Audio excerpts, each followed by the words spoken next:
En esta ocasión no va a ser mi experiencia la que les voy a contar, sino la experiencia que refiere Thomas de Quincey en su libro autobiográfico Confesiones de un opiómano inglés o Confesiones de un inglés comedor de opio.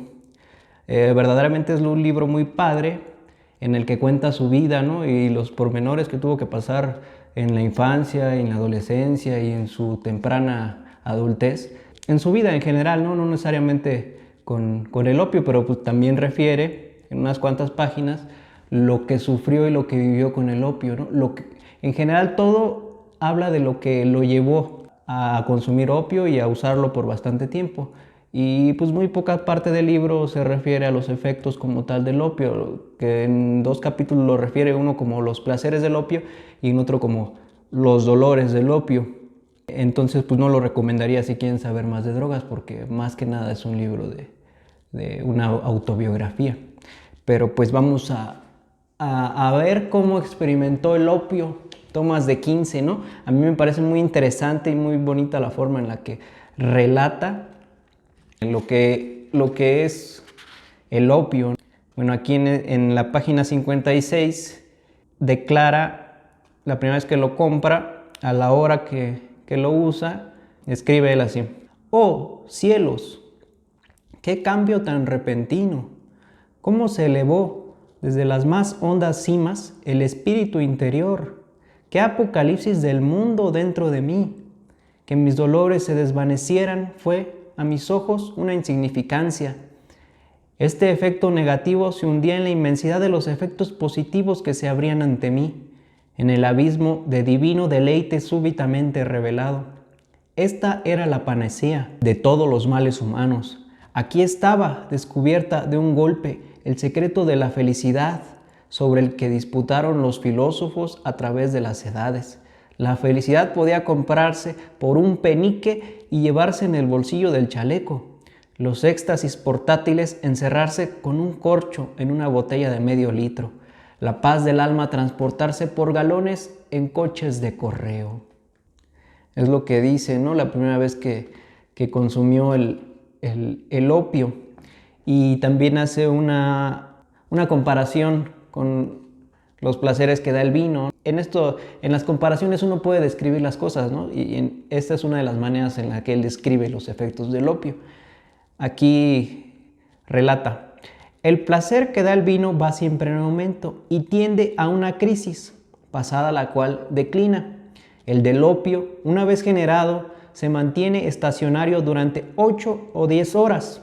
El primero, según la distinción técnica utilizada en medicina, es un placer agudo. El segundo es crónico. El primero es una llama, el otro un resplandor constante y uniforme. Pero la diferencia principal estriba en esto, que mientras el vino desordena las facultades mentales, el opio, por el contrario, si se toma de manera apropiada, introduce en ellas el orden, legislación y armonía más exquisitos. El vino roba al hombre el dominio de sí mismo, el opio en gran medida lo fortalece. El vino perturba y oscurece el juicio y da una claridad sobrenatural y una exaltación muy vívida a los desprecios y admiraciones, amores y odios del bebedor. El opio, en cambio, imparte serenidad y armonía a todas las facultades, sean activas o pasivas, y con respecto al carácter y los sentimientos morales en general, comunica tan solo esa especie de calor vital que la razón aprueba y que probablemente acompañó siempre a toda constitución dotada de una salud primitiva y antediluviana. El opio, al igual que el vino, acrece en el corazón los afectos más benignos, pero con esta diferencia notable, que la súbita expansión de la cordialidad que acompaña a la embriaguez es siempre más o menos sensiblera, lo cual la expone al menosprecio de los espectadores. Aquí será el estrecharse la mano, el jurarse amistad eterna y el echarse a llorar, aunque nadie sepa por qué. El predominio de la criatura sensual es evidente. En cambio, la expansión de los sentimientos benévolos característica del opio no es un acceso febril, sino una saludable restauración al estado que la mente recobra de modo natural al suspenderse cualquier honda irritación de dolor que altere y contrarreste los impulsos de un corazón de por sí justo y bueno. En suma, para decirlo todo en una palabra, El hombre que está embriagado o que tiende a la embriaguez se halla y siente que se halla en una condición que favorece la supremacía de la parte meramente humana y a menudo brutal de su naturaleza, en tanto que el comedor de opio siente que en él predomina la parte más divina de su naturaleza. Los afectos morales se encuentran en un estado de límpida serenidad y sobre todas las cosas se dilata la gran luz del intelecto majestuoso. Y si uno se pone a pensar y analizar bien más o menos lo que dice Thomas de Quince y lo traslada a su experiencia, verdaderamente es cierto. Yo se los puedo decir como gran consumidor de opioides en alguna parte de mi vida y como consumidor de vino también en alguna parte de mi vida y doy crédito, ¿no?, a lo que dice la verdad, porque pues, es completamente cierto. Y pues hoy analizamos la experiencia de otra persona, ¿no?